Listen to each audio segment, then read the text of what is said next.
नमस्कार दोस्तों। आज की वीडियो में हम लोग बात करने वाले हैं बच्चों के हकलाने के ऊपर। दोस्तों, मैंने कुछ टाइम पहले एक वीडियो डाली थी कि बच्चा अगर हकलाता है तो आप क्या करें, और उस वीडियो को बहुत सारा प्यार मिला। बहुत सारे पेरेंट्स की क्वेरी आई कि भाई मेरा बच्चा भी हकलाता है, मैं क्या करूं। एक्चुअली मैं आपको कुछ अपनी स्टोरी सुनाना चाहती हूँ कि जब मेरा बच्चा 3 साढ़े 3 साल का था, तो तब उसने अचानक से हकलाना शुरू कर दिया। और हकलाने का तो कोई रीजन नहीं था, अच्छा बोलता था, एकदम से उसने हकलाना शुरू करा। कुछ वर्ड्स पे अटकने लगा, जैसे बोलता था कि क क क क क क क क कबूतर जा रहा है, म म म म मु मुझे ये चाहिए। मतलब वो इस तरीके से बोलने लगा, बिल्कुल नॉर्मल अच्छा बोलता हुआ बच्चा मेरा 3 साढ़े 3 साल की उम्र में एकदम से उसने हकलाना शुरू कर दिया था।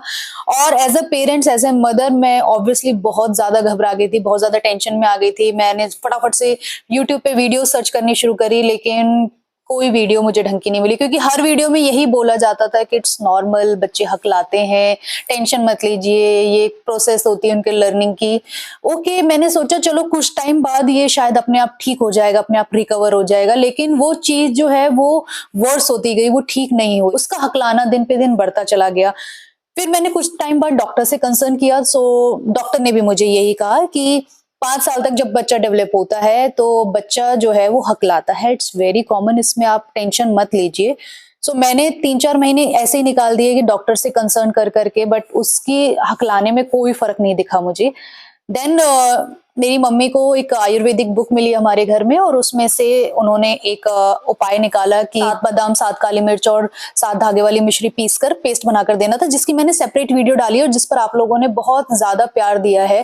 पेस्ट को मैंने बनाया और बच्चे को मैंने दिया, उसको मैंने 7 8 दिन तक लगातार दिया, खाली पेट दिया, और 3 पार्ट्स में डिवाइड कर करके दिया उसको। तो उसके कुछ दिनों बाद मुझे दिखा कि उसके हकलाने में बहुत फर्क दिखा मुझे।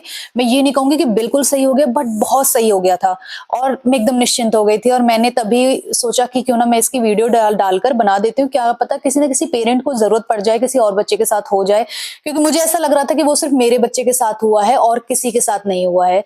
और मैंने वो वीडियो पोस्ट करी, और उसके बाद मुझे पता चला कि मेरे जैसे और भी पेरेंट्स, और भी माएँ थी जो परेशान हो रहे थे इस चीज के ऊपर कि उनका भी बच्चा हकला रहा था। मेरा बच्चा, जब मैंने उस पेस्ट को दिया, वो ठीक हो गया, नो प्रॉब्लम। बट 1 डेढ़ महीने के बाद उसने स्टैमरिंग उसकी दोबारा से शुरू हो गई थी। फिर मैंने वो पेस्ट दिया, फिर वो ठीक हो गया, फिर उसकी स्टैमरिंग कुछ टाइम बाद फिर स्टार्ट हो गई। मतलब वो ऑन एंड ऑफ था। सारे ट्रीटमेंट करने के बाद जो मुझसे जो भी कुछ कहता था कि आप उस माता के मंदिर में जीभ चढ़ाओ, वो भी चढ़ा दिया मैंने। चिमटे को गर्म करके दूध में डालो, उसको पिलाओ, टोटका भी हो सकता है, वो भी किया मैंने। जहां मन्नतें मांगनी थी वहां मांगी, लेकिन उसको कोई फर्क नहीं दिखा। फिर मैं उसको स्पीच थेरेपिस्ट के पास भी ले गई। स्पीच थेरेपिस्ट ने भी यही कहा कि इट्स वेरी कॉमन, आप टेंशन मत लीजिए, ये बच्चे की लर्निंग स्टेज होती है, और जिन बच्चों का थोड़ा ब्रेन फास्ट काम करता है तो वो कोऑर्डिनेट नहीं कर पाते अपने सेंसेस के साथ, इसलिए ये प्रॉब्लम होती है।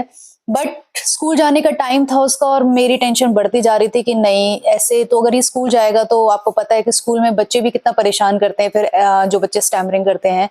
तो मैं स्पीच थेरेपिस्ट के पास ले गई, मैंने उसको इंसिस्ट किया कि नहीं, आप इसकी क्लासेस लीजिए, आप प्लीज कुछ करिए इसके साथ में। एंड उन्होंने क्लासेस करी। उन्होंने आई थिंक 2 महीने तक जो है उसकी क्लासेस करी। बट मैंने एक पैटर्न देखा था कि उसका एक ग्राफ होता था कि जब वो बहुत ज्यादा स्टैमरिंग करता था, और उसके बाद वो ग्राफ नीचे आके एकदम स्मूथ हो जाता था, मतलब वो ठीक हो जाता था, 2 3 महीने ठीक रहता था। एंड देन उसका ग्राफ ऊपर जाता था, वो बहुत ज्यादा स्टैमरिंग करता था और ठीक हो जाता था। तो जब मैं उसे स्पीच थेरेपिस्ट के पास ले गई थी, तो उसका ग्राफ बिल्कुल ऊपर था, और मुझे पता था कि कुछ टाइम बाद ये ठीक होने की प्रोसेस में ही है। बट फिर भी स्पीच थेरेपिस्ट के पास 2 महीने लेके गई, उससे जितनी भी एक्सरसाइज कराई मैंने, उसकी भी एक सेपरेट वीडियो बनाई है कि वो हमें क्या क्या एक्सरसाइज करवाती थी और क्या क्या चीजें बताती थी।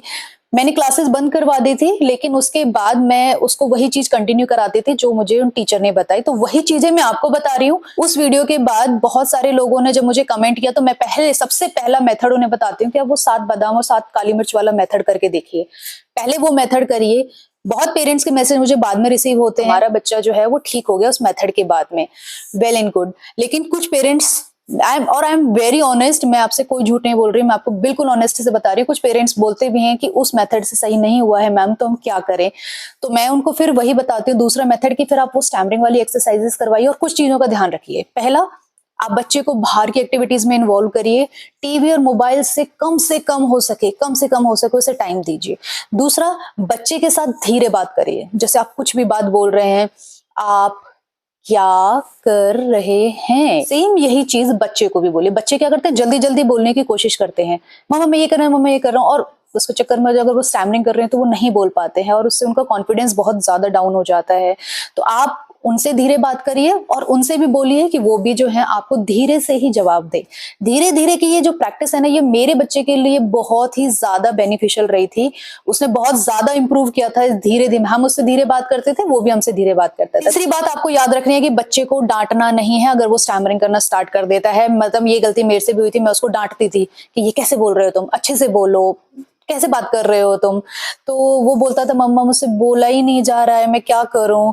तो कुछ टाइम बाद हमने इतना डांट दिया कि उसका जो कॉन्फिडेंस है वो डाउन हो गया, वो बोलना ही बंद कर दिया उसने। बहुत ही कम बात करता था हमसे, कहता है मैं बोलूंगा तो मुझसे बोला नहीं जाता है, फिर आप डांटोगे। तब मुझे रियलाइज हुआ कि नो, मैंने मिस्टेक कर दी है, तो मुझे ऐसा नहीं करना चाहिए। इवन डॉक्टर्स भी यही कहते हैं कि बच्चे को टोकना नहीं चाहिए। सो आपको बच्चे को बिल्कुल नहीं टोकना है, बल्कि उसका कॉन्फिडेंस को इंक्रीज करना है। उसको बोलना है बेटा हम सुन रहे हैं, आप बोलिए।